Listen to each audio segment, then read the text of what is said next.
It's Thursday, February the 9th. And when does buying a bond set sail for buying stocks?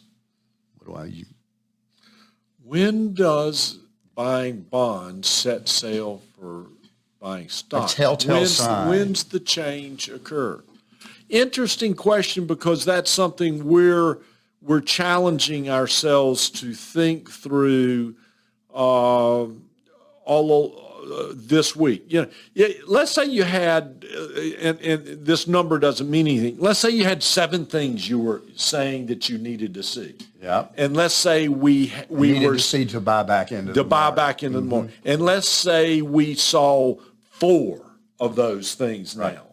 And 7 and 4 mean nothing, but we saw better than half of those things. That, to me, would be a time to begin to buy back into stocks. So we started that process, more liquidity with our treasury bills. My sophisticated 7 and 4 on my fingers. Arbitrary numbers. Arbitrary numbers. But another thing that is not as arbitrary, but it does give you a sense of the timing of what you're talking about. We have money maturing within your accounts that were 1st of May.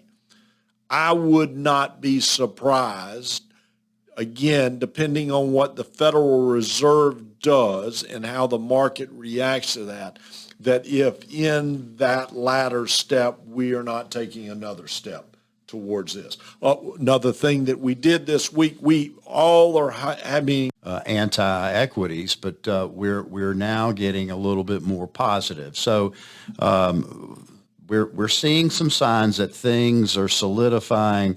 I think the Fed will raise rates another couple of times, and then they'll probably pause towards the end of the year.